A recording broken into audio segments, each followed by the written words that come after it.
حضرت ابراہیم علیہ السلام کو 86 برس کی عمر میں اللہ تعالیٰ نے بیٹا عطا کیا۔ دعاؤں، آرزوؤں اور تمناؤں کے بعد پیرانہ سالی میں پہلے فرزند کی پیدائش پر خوشیوں کا بھرپور اظہار بھی نہ کر پائے تھے کہ ایک اور آزمائش سے گزرنا پڑا۔ بحکم الہی اپنے شیر خوار بچے حضرت اسماعیل اور فرما بردار بیوی کو ملک شام سے ہزاروں میل دور ایسی وادی میں چھوڑ آئے جہاں میلوں تک نہ پانی تھا، نہ چرند، نہ پرند، نہ آدم اور نہ آدمزاد۔ دونوں ماں بیٹے کو وہاں چھوڑا، ایک تھیلی جس میں تھوڑی سی کھجوریں اور ایک برتن جس میں تھوڑا سا پانی تھا، وہ انہیں تھمایا اور واپس چل دیے۔ وادی فاران کے سنگلاخ کالے پہاڑوں کے درمیان اللہ کی صالحہ اور فرما بردار بندی اپنے لختے جگر کے ساتھ چند روز سے قیام پذیر ہے۔ زاد راہ جو ساتھ تھا وہ ختم ہو چکا ہے۔ ماں بیٹا بھوک اور پیاس سے بے حال ہے۔ جوں جوں لختے جگر کی پیاس کی شدت میں اضافہ ہو رہا ہے، ماں کی بے چینی اور بے قراری بڑھتی جا رہی ہے۔ اسی حالت اضطراب میں قریبی پہاڑی صفا اور مروہ پر بھاگتی رہی کہ شاید کسی انسان یا پانی کا نشان مل جائے۔ 7 چکر لگائے، کبھی صفا پر، کبھی مروہ پر، کبھی ادھر کبھی ادھر، پھر اچانک آہٹ سنائی دی۔ بھاگ کے واپس بچے کے پاس آئیں تو کیا دیکھتی ہیں؟ اللہ جل شانہ نے حضرت جبرائیل کے ذریعے حضرت اسماعیل کے قدموں تلے سے دنیا کے سب سے متبرک پانی کا چشمہ جاری کر دیا ہے۔ کچھ عرصہ بعد پانی کی تلاش میں سرگرداں بنو جرہم کے قافلے کا وہاں سے گزر ہوا۔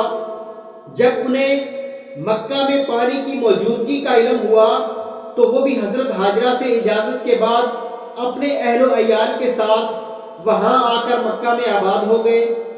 حضرت ہاجرہ مانوس طبع تھیں، انہیں بنو جرہم کا آنا اچھا لگا۔ وقت گزرتا رہا، حضرت اسماعیل بھی پل بڑھ کے جوان ہو گئے۔ بنو جرہم سے انہوں نے عربی سیکھی اور بنو جرہم کے سردار کی بیٹی سے ان کی شادی ہو گئی۔ بنو جرہم اور اولاد اسماعیل 500 سال تک مکہ میں آباد رہے، لیکن وقت گزرنے کے ساتھ ساتھ بنو جرہم کو مکہ کی حرمت کا احساس نہ رہا۔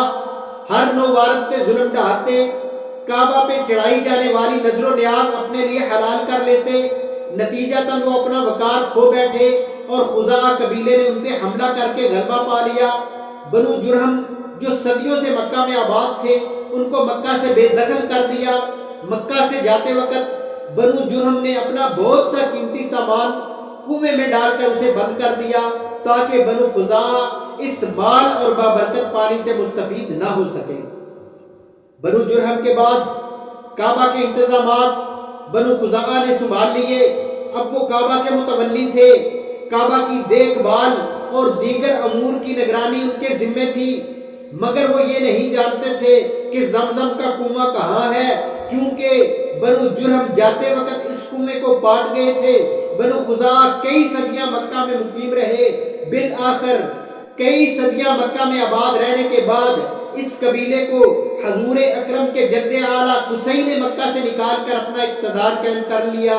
یوں اولاد اسماعیل دوبارہ مکہ میں آ کر آباد ہو گئے، جو اب قریش کے نام سے پہچانے جاتے تھے۔ قریش اب بہت بڑا قبیلہ بن چکے تھے۔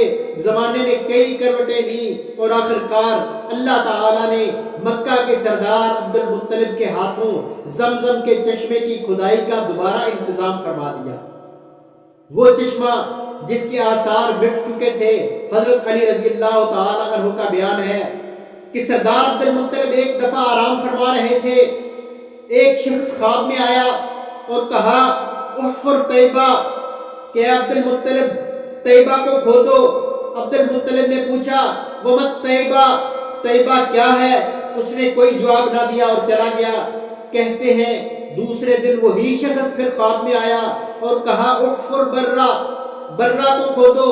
عبد المطلب نے پھر پوچھا وما برہ، برہ کیا ہے؟ لیکن کوئی جواب نہ ملا۔ تیسرے دن پھر وہی شخص آیا اور کہا احفر مدنونہ، مدرونہ کو کھودو۔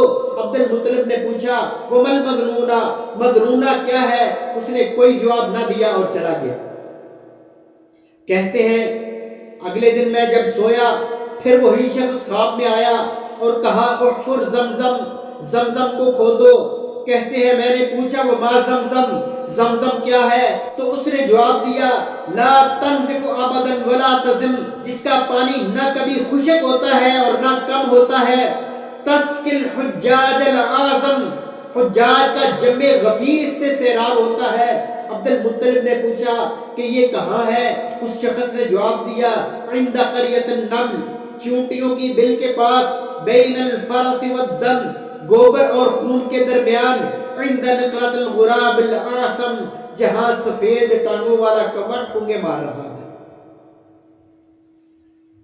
خواب میں نشانیاں سننے کے بعد اگلی صبح جب عبد المطلب گھر سے نکلے تو عصاف اور نائلہ نامی دو بتوں کے سامنے کسی نے تازہ جانور ذبح کیا ہوا تھا۔ قریش نے زمزم کے آس پاس عصاف اور نائلہ نامی بت نصب کر رکھے تھے جن کے سامنے وہ اپنے جانور ذبح کیا کرتے تھے۔ وہاں ایک طرف خون اور دوسری طرف گوبر پڑا تھا، درمیان میں ایک کوا بیٹھا ڈھونگے مار رہا تھا اور پاس ہی چونٹیوں کی بل تھی۔ حضرت عبد المطلب نے وہ جگہ بآسانی پہچان لی۔ کہتے ہیں جب میں نے نشانیاں دیکھی تو مجھے اندازہ ہو گیا کہ خواب والا وہ شخص سچ کہہ رہا تھا۔ گھر گئے، کدال اٹھائی، اپنے ساتھ اپنے بیٹے حارث کو لیا اور کھدائی شروع کر دی۔ اسی وقت قریش وہاں آ پہنچے۔ انہوں نے کہا اللہ کی قسم ہم تمہیں اس جگہ کی کھدائی نہیں کرنے دیں گے، تم ہمارے دونوں بتوں کے درمیان کنواں کھودنا چاہتے ہو۔ عبد المطلب نے ان کی ایک نہ مانی اور کہا اللہ کی قسم مجھے جس کام کا حکم ملا ہے وہ کام میں ضرور پورا کروں گا۔ اپنے بیٹے حارث سے کہا کہ تم انہیں روکے رکھو، کسی کو میرے قریب نہ آنے دینا، میں کھدائی کرتا ہوں۔ جب قریش نے دیکھا کہ عبد المطلب باز آنے والے نہیں ہیں تو وہ پیچھے ہٹ گئے۔ عبد المطلب اپنا کام کرتے رہے۔ جلد ہی انہیں کنویں کے آثار نظر آنے لگے۔ کنویں کی دیواریں دیکھ کر اللہ اکبر کا نعرہ لگایا۔ قریش نے جان لیا کہ عبد المطلب کو اپنی مراد مل گئی۔ کنویں کے آثار دیکھنے کے بعد قریش کہنے لگے کہ عبد المطلب یہ ہمارے باپ اسماعیل کی میراث ہے، اس پر ہمارا بھی حق ہے، ہم سب اس میں برابر کے شریک ہیں۔ یہ سن کر عبد المطلب نے انکار کیا اور کہا کہ اس کی کھدائی کا صرف مجھے حکم ملا ہے، اس پہ صرف میرا حق ہے، میں تم میں سے کسی کو بھی اس میں شریک نہیں کروں گا۔ تنازع کھڑا ہو گیا۔ قریش انصاف کا تقاضا کرنے لگے۔ طے یہ ہوا کہ ملک شام کے قبیلہ سعد بن حذیم کی کاہنہ خاتون سے فیصلہ کروا لیتے ہیں۔ وہ کاہنہ جو کہے گی ہم سب اسی کا فیصلہ مان لیں گے۔ یہ کاہنہ ملک شام کے بالائی علاقوں میں رہتی تھی۔ قریش کے ہر قبیلے کا ایک ایک فرد اس تنازع کے حل کے لیے عبد المطلب کے ساتھ ملک شام کی جانب روانہ ہو گئے۔ اس زمانے میں حجاز اور شام کے درمیان ایک بیابان میدان تھا۔ دوران سفر اس بیابان میدان میں پہنچے تو زیادہ راہ ختم ہو گیا، پانی کا کہیں نام و نشان نہ تھا۔ سب پیاس سے بے حال ہو گئے، انہیں اپنی ہلاکت کا یقین ہو گیا تو کہنے لگے کہ سب اپنے اپنے لیے ایک ایک گڑھا کھود لیں تاکہ جو مرے اس کو اسی کے گڑھے میں دفنا دیا جائے، تاکہ سب کی لاشیں ضائع نہ ہوں بلکہ آخر میں بچ جانے والے صرف ایک شخص کی لاش ضائع ہو۔ سب نے اپنے اپنے لیے قبر کھود لی، موت کا انتظار کرنے لگے۔ پھر عبد المطلب کہنے لگے کہ ہمیں اس طرح موت کے سامنے بے بس نہیں ہونا چاہیے بلکہ پانی کی تلاش کے لیے نکلنا چاہیے، ہو سکتا ہے ہمیں کہیں سے پانی مل جائے۔ سب اٹھ کر اپنی اپنی سواریوں کی طرف چل دیے۔ عبد المطلب بھی اپنی اونٹنی کے پاس پہنچے۔ جب عبد المطلب نے اپنی اونٹنی کو اٹھایا تو اونٹنی کے پاؤں کے پاس سے پانی نکلنے لگا۔ عبد المطلب نے اللہ اکبر کا نعرہ لگایا، سب اکٹھے ہو گئے، خوب سیر ہو کر پانی پیا، بہت خوش ہوئے، مشکیزیں بھر لیے۔ کہنے لگے کہ عبد المطلب اللہ کی قسم یہ تمہارے حق میں فیصلہ ہو گیا، تم نے بازی جیت لی، ہم آئندہ کبھی بھی آپ سے زمزم کے معاملے میں جھگڑا نہیں کریں گے۔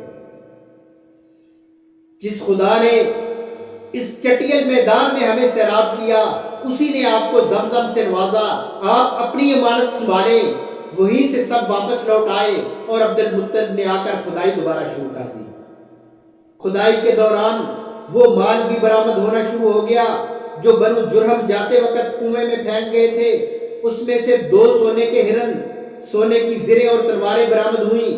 اب قریش پھر آ کے تقاضا کرنے لگے کہ عبد المطلب ہم اس مال میں برابر کے حصے دار ہیں، ہمیں انصاف چاہیے۔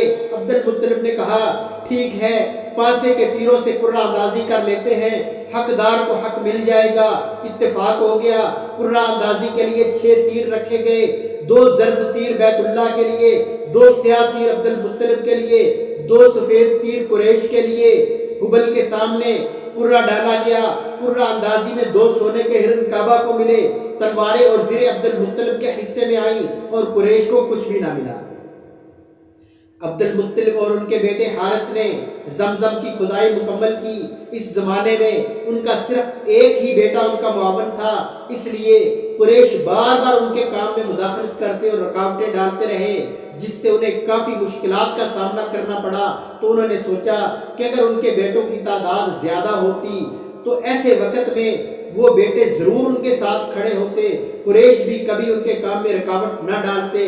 اس وقت انہوں نے ایک نظر مانی کہ اے اللہ، اگر تو نے مجھے 10 بیٹے عطا کیے اور وہ سب کے سب جوان ہو کر میری معاونت کرنے لگے تو میں 10 بیٹوں میں سے کسی ایک کو تیرے نام پہ ذبح کروں گا۔ اور پھر ایسا ہی ہوا، ان کی مراد بر آئی، اللہ نے انہیں 10 بیٹے عطا کیے اور وہ سب کے سب جوان ہو گئے۔ ان کی اولاد میں سے حارث، زرار، زبیر، ابو طالب، ابو لہب، حمزہ، عباس، عبد الکعبہ، غداد اور سب سے چھوٹے بیٹے عبداللہ تھے۔ عبد المطلب کی 6 بیٹیاں تھیں، ان میں سے ام حکیم، برہ، عاتقہ، عروہ، صفیہ اور امیمہ تھیں۔ ان کے 10 بیٹے جب پل بڑھ کر جوان ہو گئے تو ان کی نظر پوری کرنے کا وقت آن پہنچا تھا۔ انہوں نے اپنی اولاد کو جمع کیا اور کہا کہ میرے بچوں، میں نے ایک نظر مانی تھی کہ اللہ نے اگر مجھے 10 بیٹے دیے اور سب کے سب پل بڑھ کر جوان ہو کر میری معاونت کرنے لگے تو میں کسی ایک کی قربانی کروں گا۔ اب وقت آ گیا ہے کہ میں اپنی نظر پوری کروں۔ اولاد فرما بردار تھی، سب کے سب راضی ہو گئے، آپ جیسے چاہیں ہم حاضر ہیں۔ فیصلہ ہوا کہ قرہ اندازی کی جائے، قرہ میں جس کا نام نکلے اسی کو قربان کر دیا جائے گا۔ ایک بار پھر حبل کے سامنے قرہ اندازی ہوئی اور قرہ میں عبد المطلب کے سب سے چھوٹے اور لاڈلے چہیتے بیٹے عبداللہ کا نام نکلا۔ بڑے پریشان ہوئے کیونکہ وہ اپنے چھوٹے بیٹے سے سب سے زیادہ محبت کرتے تھے، لیکن قرہ ان کے نام نکلا تھا، اس لیے ان کو ذبح کرنے کے علاوہ اور کوئی چارہ نہ تھا۔ بیٹا ذبح کرنے لگے تو قریش جمع ہو گئے، کہا عبد المطلب یہ کیا کر رہے ہو؟ کہنے لگے قربانی کر رہا ہوں۔ کہا کیسی قربانی ہے، یہ کیسی نظر ہے؟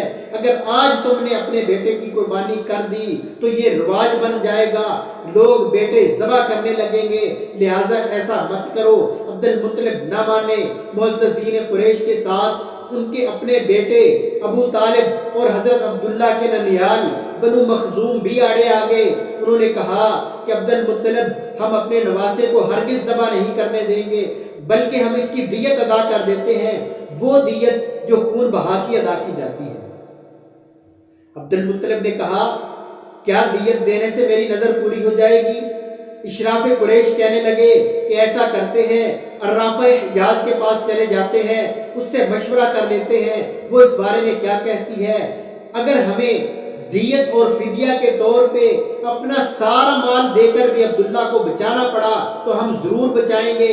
طائف میں ایک عورت تھی، اس کے تابع کچھ شیطان جن تھے جو عرافہ حجاز کے نام سے مشہور تھی۔ عبد المطلب نے قریش کی بات مان لی اور عرافہ کے پاس جانے کے لیے راضی ہو گئے۔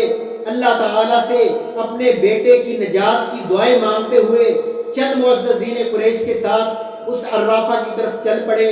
عرافہ کے پاس پہنچ کر اسے ساری بات بتائی، اپنی نظر کے متعلق آگاہ کیا اور پوچھا کہ بتاؤ اب ہم کیا کریں، کیا دیت دینے سے نظر پوری ہو جائے گی؟